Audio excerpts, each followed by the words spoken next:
Hello, my name is Benjamin, but you may call me Jam, and for the final time in this beautiful month of June, I invite you to join me for Exercises in Rainbow, a Magic the Gathering video series where we broaden our appreciation of life's diversity and we practice expressing our truest selves through the medium of a competitive fantasy card game. Inspired by the Magic Presents Pride events held by Wizards of the Coast, during which we take cards that can be commanders and pretend that they have the partner mechanic. Since it is yet Pride Month, we will continue to bend the monocolor rules of Exercises in Blue, so that our very verbose bachelor can make meaningful connections with other commanders. Along the way, we'll weave some wild fanfiction and we'll experiment with some new archetypes of gameplay. Our first co-commander for today will be the beautiful blue ogre wizard Obeka Brute Chronologist. No, it will be the beautiful blue ogre warlock Obeka Splitter of Seconds. Although, whichever card we use, she'll still be the same amazing character. A hedonistic mage who manipulates time by beating the shit out of it. Honestly, peak character design. An immaculate blend of Mystique, Kang the Conqueror, and Little Mac. When last we saw her, she was riding with the Slickshot gang over in Thunder Junction. But where is she from? What's her backstory? And in our fanfic universe, how do she and Vinwixit know each other so well? I'll answer that last question. They have a non-toxic, failed relationship. To me, Obeka and Vinwixit are a lesbian ogre and a straight homunculus who dated when they were younger, before Obeka was able to come to terms with her own sapphic desires. They are now inseparable best friends who seem like they should perpetually be getting on each other's nerves, and they usually do, but they will always automatically include themselves in each other's lives, no matter what. Basically, they are Magic the Gathering's gender-bent Will and Grace. Before I continue with this video, I need to pause and acknowledge the genius level greatness that is this digital collage. I don't know how many people out there will fall into the Venn diagram of nerdy hobby culture and queer 90s sitcom, but please witness the goofy glory of my artwork. In addition to being Vinwixit's queer bestie, Obeka represents another key component of Pride Month, autism. I'm a firm believer that Obeka is a neurodivergent power fantasy. Based solely on her portrayal across 3 separate Magic cards, we see that she can and will hyperfixate on special interests far beyond neurotypical capacity, disassociate from reality if she has overstimulated herself, and abruptly conclude social interactions if she's been overstimulated by others. This is not merely Maya Blue Muscle Mommy, this is Neuro Spicy Princess. And with Vinwixit by her side, she'll show you why punching the clock has never looked so good.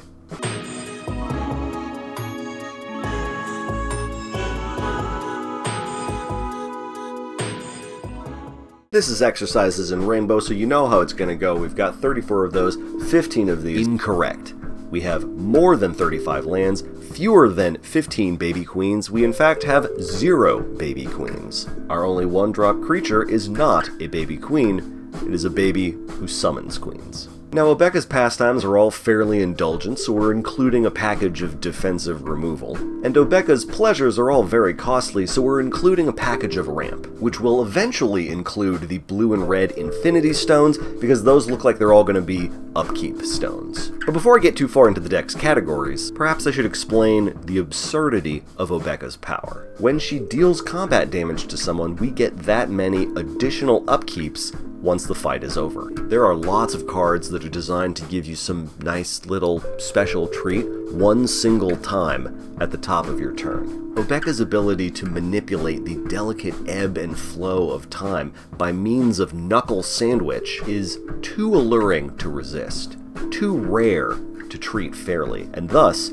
too powerful to ever fully trust. In her defense, this does apply to any instances of phase multiplicity. Extra turns, degenerate behavior. Extra combats, literal war crimes.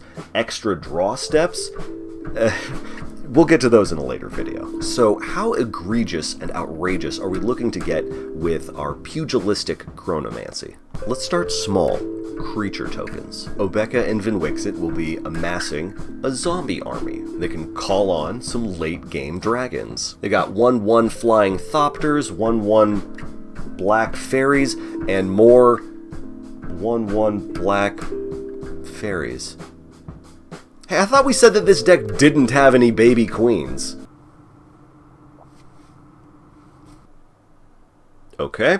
Kicking it up a notch, we've got free spellcasting, free copies of our permanents, free treasure tokens, which do come with aggravated aggregates of group slug damage. We're also getting Tempted by the Ring. Quick rundown of the 4 stages. At each level of temptation, our ring bearer will become a legendary skulker, a looter when they attack, an edict when they get blocked, and an omnivore when they don't get blocked. I say they, I really could just say she. We're not giving the ring to Vinwixit this time. So, upkeep scams can be powerful. Is this all we're doing with them? No. Then what's left? How about 7 different alternate win cons? Oh yeah.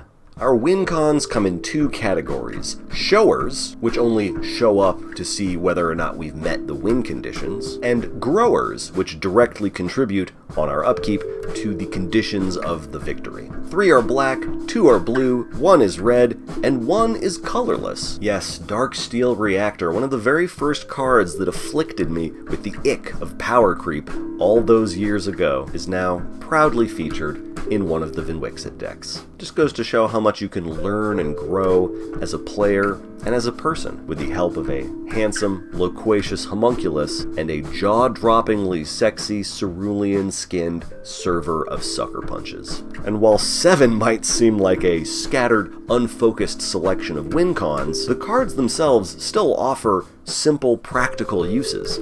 Except for the reactor, that just sits there. But a hasty, trampling double striker is always a nice comrade to have on the battlefield. Free treasure tokens are nothing to sneeze at. And who's gonna get mad at some bonus life gain? Some duplicate mana rocks, a little card draw. A lot of card draw. Speaking of Lily's contract, we do need a reasonable number of Grixis demons on the attendance sheet. So we'll be including a fun mix of pet cards and powerhouses, including Izzet representation, Dimir representation, Rakdos representation, Rakdos himself, a cat owner, and my favorite, the building that turns into Damien LeVay. Final categories, we have Whoops and Yo-Dog, 2 different flavors of remunerative redundancy. Whoops refers to the currently nameless mechanic which allows creatures to have their powers and toughness switched. Obeka, you'll remember, is blue, black, and red, and coincidentally, these are the 3 classic colors for turning her 2 upkeeps jab into a 5 upkeeps uppercut. Yo-Dog's pretty simple if you remember the meme from the Vinwixit Clones deck, but for the sake of clarity, I'll explain it explicitly. There are exactly 6 legal magic cards which can give you additional upkeeps or additional beginning phases. Obeka is one of them. The other 5 are all in her color identity, so they're all here too. Oh, and we've got some sartorial security for Obeka because the rest of the table will never let us get away with this. For our final co-commander of Pride Month, I am purposely deviating from the conventional spectrum of queer relationships in favor of an elaborate metaphor. I know that elaborate metaphors aren't as popular as fictitious people copulating, and that I'm doing myself no favors by including conventional and queer in the same sentence, but hear me out. Pride Month is about love, and the partner mechanic celebrates love. Pride Month is also about family and community, and the partner mechanic celebrates that too. But ultimately, Pride Month is about self-love, self-understanding, and self-care. It's about choosing who doesn't deserve to be a part of your life anymore, which makes the people you do welcome into your world all the more crucial and special. And in Magic the Gathering, we will represent the concept of healthy boundaries, with a legendary wall that functions as a traffic light for the combat phase. Introducing Pramikon Sky Rampart, the non-binary cousin of Ramiel from Neon Genesis Evangelion. Yes, that's how the show's pronounced. Don't at me, at Japan. Our 1/5 flying metaphor can't attack, but it can decide how everyone else attacks. Upon entrance, it lets you pick left or right, and players may only send attacking creatures that away. Its lore is somehow even lesser and abstracter than the other co-commanders that we've used so far. Because while Unctus through Obeka were at least featured at magic.wizards.com, Pramikon's 3 sentences come to us from Reddit by way of Amazon? I'll just read the blurb. On a plain perpetually cloaked in mist, a mysterious wall rises from the surface of the ocean. It seems to have no end, instead stretching off for miles in either direction. Anyone who approaches it finds themselves suddenly veering off towards unexpected destinations, as though an unseen hand is determined to steer them away. Honestly, I don't give a good goddamn what Lex Luthor has to say about Pramikon. The MTG wiki page just lists it as Magic's only legendary wall, originating from an unknown plane. What is it guarding? I don't know. But if Vinwixit ever finds himself out there, for any reason, this psychedelic separator is keeping our guy safe and sound, infallibly.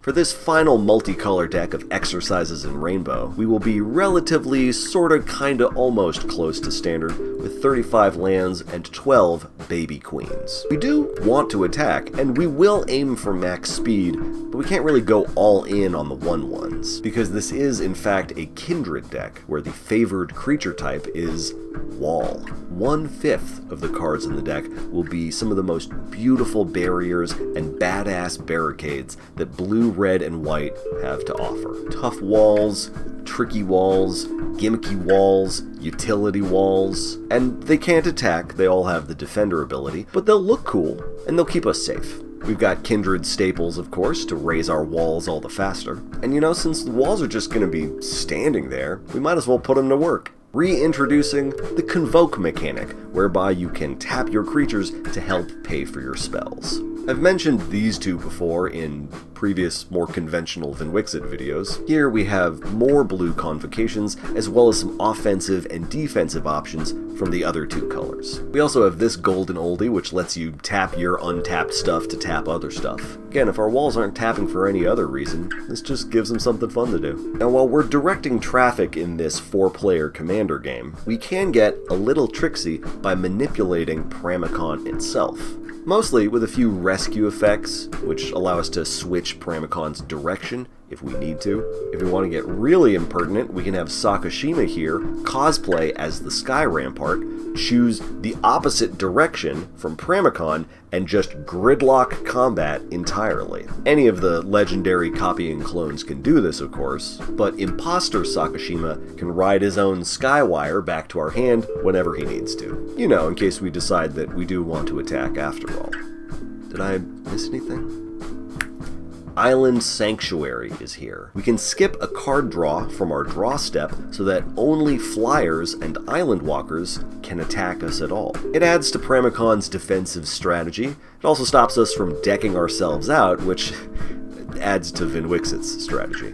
Of course, simply defending ourselves won't win us the game. Can't expect to come out ahead just by turtling up and going, no, no, no, no, no. We have to step forward. We have to take action. A boundary is not really a boundary until it is tested. And a boundary is not really a healthy boundary unless it is enforced. Pride Month's been a lot of fun so far, but we're trying to honor the origins of Pride Month as well. You know, a lot of folks trace those origins back to the Stonewall riots of 1969, when marginalized citizens decided they'd had enough, and a riot broke out and turned into a fight to defend gay rights. And among the many objects that were thrown during those riots and demonstrations, the most iconic of them, undoubtedly, was a brick. You know, the building block of a wall. I did say this deck was a metaphor. I guess it's kind of two metaphors. The last 7 cards in this deck are ones that give our walls the ability to attack. A couple of them also let the walls assign combat damage with their toughness rather than their power. It's a real motley crew. A Gargoyle from Dissension, a Golem from Dominaria, a Starfish Wizard from Foundation's Jumpstart, some Moonfolk Samurai from Kamigawa, E. Honda from the Street Fighter Secret Lair, this Ancient Enchantment from the 1900s, and an unassuming uncommon from Ravnica Allegiance, which for my money is the most powerful card that Pramicon can use in this deck. Admittedly, this strategy works a little better if you have some green in your mana base. Bitsy, by far, is my favorite example of that. The best one printed so far is probably the new and improved Arcades. Best for the strategy part, at least. Maybe not so much the metaphor part. Links to both decks will live down in the description of the video. If you have constructive suggestions for how I can improve, you're welcome to leave a message down in the comments. It's like a voicemail, but it uses typed words. If you like these decks but can't get away with double commanders, I have mono blue replacements for each and every card outside of Vinwixet's color identity.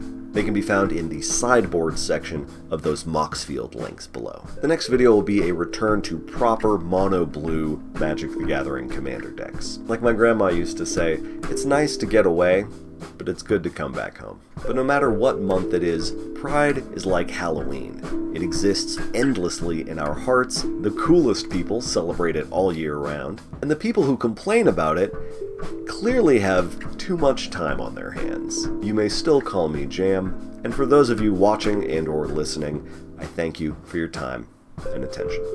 Mwah. Wait. Surface of the ocean on a plane perpetually cloaked in mist? Hold up.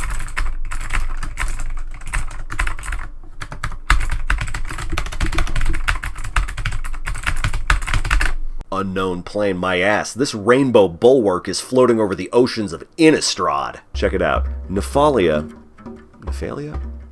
The plane's fog-shrouded coastal province, where bustling port towns and thriving trade hide smugglers, necromancers, and occult secrets beneath perpetual sea mists. In the heart of the goth fiction Eurocentric landscape that is legally distinct Ravenloft, somewhere out at sea hovers this scintillating obstruction, this iridescent impediment, as though a vaporwave goddess rose out of the waters and said, "Not today, Satan," to Soren Markov himself. And you know it's Innistrad and not some other perpetually misty plane because Wizards of the Coast, bless their hard-working souls, are all suffering from George Lucas disease and cannot possibly create a new setting that bears too much of a resemblance to a previous one.